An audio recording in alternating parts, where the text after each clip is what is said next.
Previously on From Pilot to Final Product, we discussed about the two Where in the World is Carmen Sandiego pilots, and learned about how similar yet completely different it was to the eventual game show. I then realized further on that game shows are nowhere near as recognizable compared to when they first got started. If a game show lasts for decades like Jeopardy and Wheel of Fortune, we see a change of sets, music cues, sound effects, and even the hosts.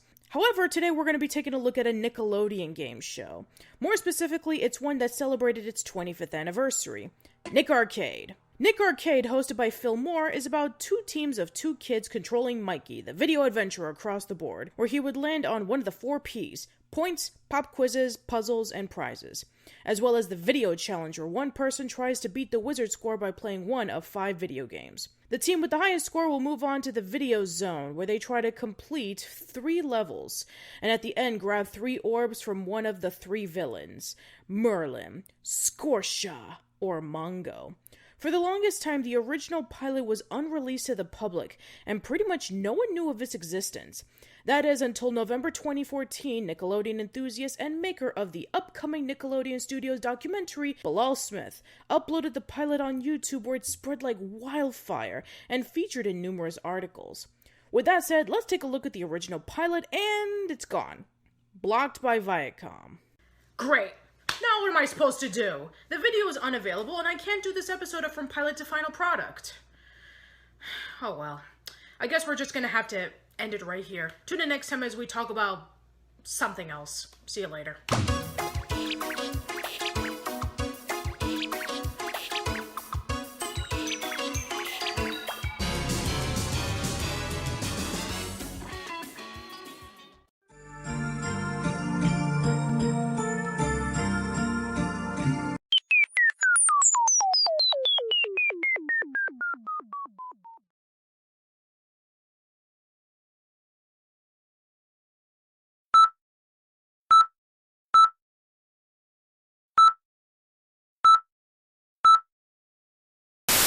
Patricia, you can't end the video like this.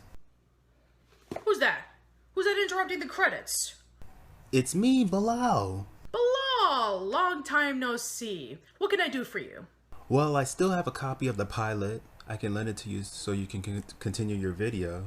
Wonderful. Thank you, Bilaal. You're the best. But on one condition. Which is? I'll be joining you for this episode of From Pilot to Final Product. I know a few interesting facts about this pilot as well as the game show that will be very helpful for this video. Done deal. With that said, let's take a look at the Nick Arcade pilot to see what similarities... What's so funny? Oh, you'll see. Alright then. The pilot begins and... wow. Hey you guys, pause those VCRs and put down those joysticks. It's time for Nick Arcade, the show that tests your video savvy and your video game skills.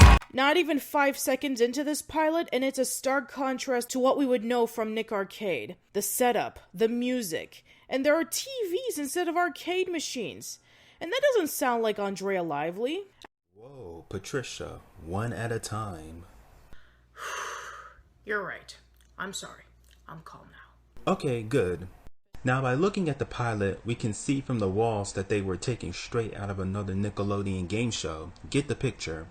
The opening theme song of Nick Arcade is the same song used as an intro for another game show called Outta Here.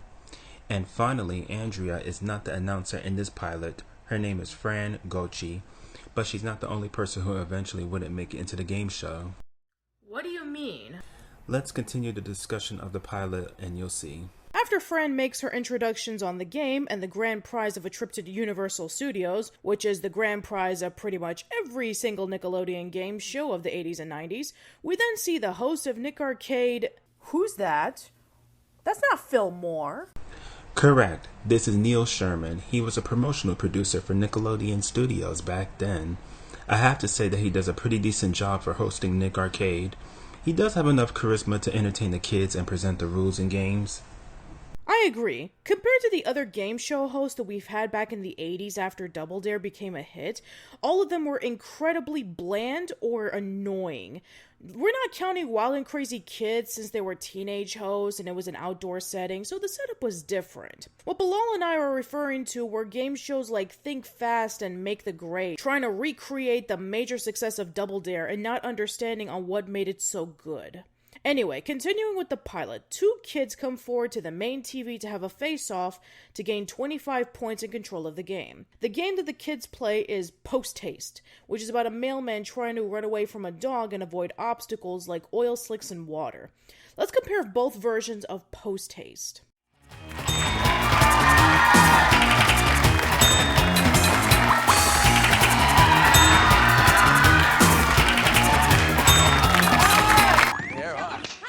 Yellow team's down, red team's still going down the street. Dodging, jumping, good jumping by the red team, they're ahead. Looking at both of them, the pilot's version is slower, has very little obstacles, the design of the level and mailmen are more simplistic, the music is different, and the end goal is a finish line and not how many points you get. The game show version of Post-Haste wouldn't be featured in Nick Arcade until Season 2. They will repeat the premise of Post-Haste with another game called Jet Jocks, where it involved with dodging obstacles while riding on a jet bike. We now cut into the main game where the kids go back into their podiums. It's gray with a red and blue D-pad where the numbers would flash occasionally to see who's in the lead of the game. Also, the team's colors are red and blue as opposed to red and yellow in the final version. Yeah, because Double Dare and Finders Keepers already did the colors of red and blue for their teams, so that would have been redundant. That's why I appreciate Wild and Crazy Kids for mixing up their colors for their teams of kids. We first get introduced to Mikey, the video adventurer whom the kids have to control on the board to reach the end goal. Mikey has a different design in the pilot, with him having a small thin body, red hair, orange shirt, blue jeans, and sneakers compared to the game show where he has brown hair, a dark blue shirt with a yellow lightning rod, light blue shorts, and sneakers. Mikey in the pilot moves sneakily when going left or right and climbs up or down, while Mikey in the game show only moves a few steps in the same motion.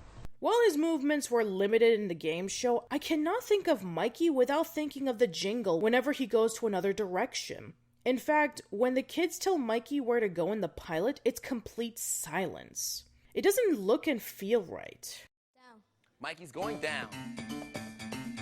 Much better. But what I find hilarious is the description on why Mikey only moves up, down, left, and right. You can move Mikey any direction except diagonal because he hates geometry. So the explanation of Mikey hating geometry was omitted from the game show version, and for a good reason.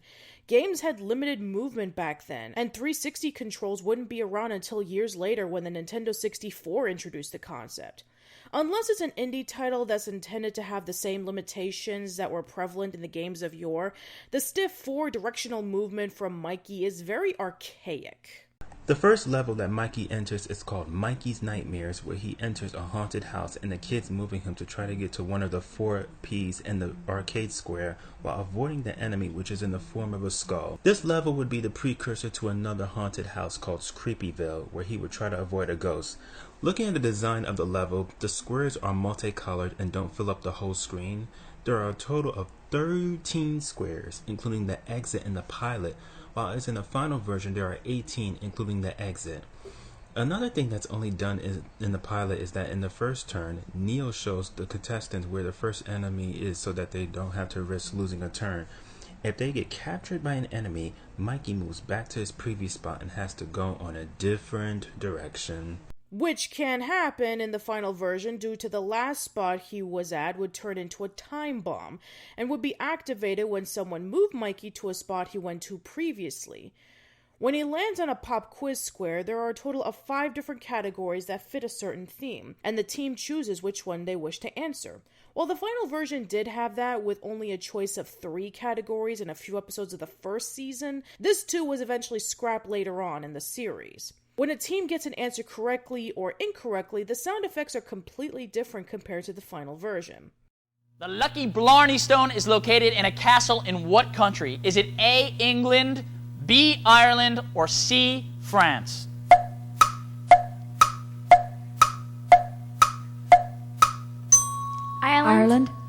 is correct. All right, excellent job, Red Team. We'll add 50 points to your score. That's right, they recycled the same sound effects from Double Dare. Wow, this is the second time I compare those sound effects used in a different game show. As for the other squares like flash frame, prizes, and bonus points, they pretty much work the same. Now, we can get to one of the biggest events of Nick Arcade, the Video Challenge, or Arcade as they call it in the pilot. Instead of both members of the team being called to the TVs, only the person who's playing the game is brought forward while the other teammate writes down the score on a piece of paper and marker as opposed to a magnetic writing board. The 7 games the contestants need to choose are Sonic the Hedgehog, Super Mario Bros. 3, Double Dragon 3, The Sacred Stones, Ski or Dream, Michael Jackson's Moonwalker, Magician Lord, and Arrow Blaster. With the exception of Sonic the Hedgehog and Magician Lord, none of the other video games shown on the pilot would ever be played in Nick Arcade. The one I'm shocked that was featured on the pilot was Super Mario Bros. 3. Believe it or not, there were no video games based on Nintendo titles ever shown in Nick Arcade.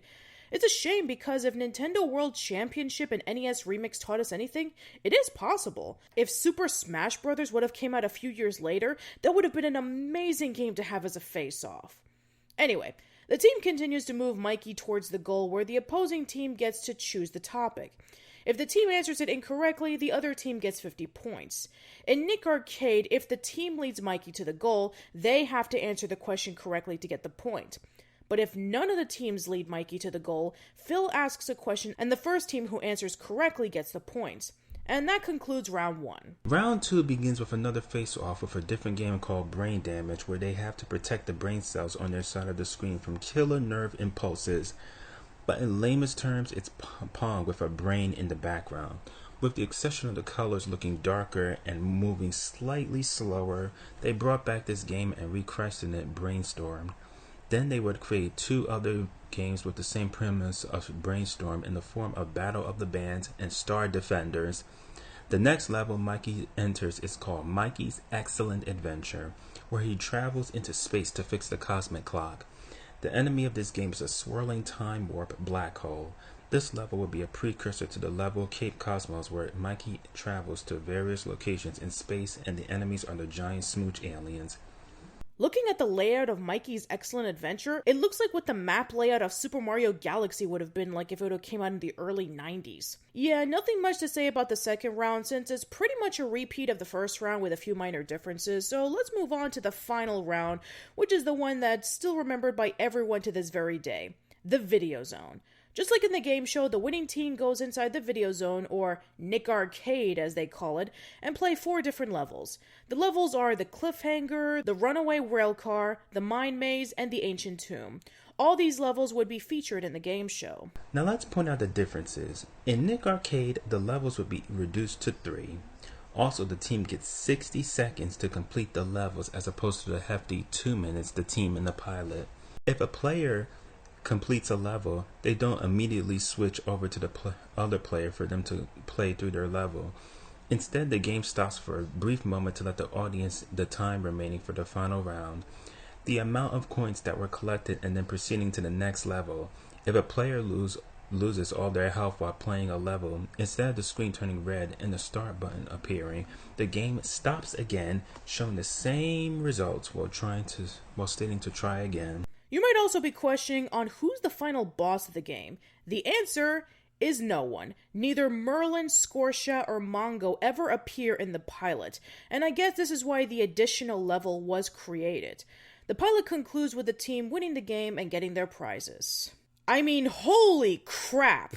I thought that Where in the World is Carmen Sandiego's pilots were different from the game show, but this pilot takes it to a whole other level. Pretty much every single thing is so contrasting to what we would know about Nick Arcade that if you gave it a different title, I would believe it was another game show. The set design is bland and uninteresting. The podiums don't list the score, so you won't be able to know who's in the lead, which is very distracting. The TVs make it look like it's a 90s version of a game shop where video game tournaments would be held, as opposed to an arcade like the title of the game show says it is. The reveal of the enemies, how many prizes in arcade squares are, is dumbing down the challenge of the game itself. The movement of Mikey is awkward, the levels that Mikey travels are beyond boring with its designs to its enemies, and the video zone, while it does have the same levels, it goes into a grinding halt and lasts longer than it should have been when it pauses to let the audience know how many coins have been collected and the additional minute that's added. As for Niels and Fran, Niels was pretty entertaining and he would have been a decent host, but he's nowhere near as memorable as Phil. And as for Fran, her performance was a bit flat compared to Andrea. The people behind Nick Arcade did a huge overhaul after the pilot's creation. They went back to the drawing board and got rid of everything wrong and brought in new ideas and enhancing the ones that worked to make it a better game show. Sure, even the final product we were given does have some flaws, but I would argue that the flaws come from the fact that the technology that was presented in Nick Arcade has aged poorly, the contestants sucked at playing video games, and when it came to how video games represented our pop culture, it was still in its infancy. I ran a poll on Twitter recently asking you on when video games became a major staple in our pop culture, and a lot of you said it was during the SNES/Genesis era, or Mega Drive if you're from the UK. This was when video games were becoming more than just a hobby where you were trying to reach a high score like in the Atari era. This was when more genres like fighting games, JRPGs, on-rail shooters, racing games, and first-person shooters were starting to become more popular. Platforming were reaching new heights like Donkey Kong Country. Some of the greatest games on existing franchises like Super Mario World, The Legend of Zelda: A Link to the Past, Super Metroid, and Mega Man X were released. New games would become instant classics like Sonic the Hedgehog, ActRaiser, Chrono Trigger, Altered Beast, Strider, and Doom were released. And storylines were starting to get slightly more fleshed out in RPGs like Final Fantasy IV and VI and Phantasy Star 2. It was the foundation of gaming culture that would lead up to bigger and better enhancements only a few years later with the release of the PlayStation, Nintendo 64, and Dreamcast, and it would continue to grow more and more 20 years later. So yeah, Nick Arcade, both the game show and the pilot, are interesting time capsules to look back on to see how the evolution of gaming to the average person would begin. As for a recommendation to watch the pilot, unless you're a huge Nick Arcade fan or a hardcore Nick fan, you might want to check it out, but with a bit of caution. Well, Bilaal, thank you so much for joining me on this episode of From Pilot to Final Product. I had a lot of fun covering the Nick Arcade pilot with you. Sure thing, Patricia. Anytime. You know, now that I'm thinking about it, there's another Nickelodeon game show that has a pilot that is completely different than how it would eventually turn out. Ha! Oh, please, Bilaal. It can't be any more different than what we just experienced. Oh, I don't know about that. Is this a wild and crazy kid? Or is this a wild and crazy kid? Hey, I got the fever now. Yeah. So we had this really cool idea. What if we made a special track to see who's faster, girls on horses or guys on bikes? And that's exactly what we did.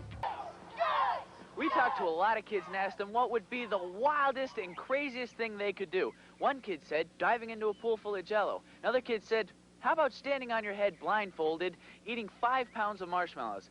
But that wasn't enough for us. We thought it would be really twisted to get a bunch of kids to tear down a house. So we found a house that was going to be torn down anyway, got these karate kids, told them they got 30 minutes to destroy the place. They are psyched.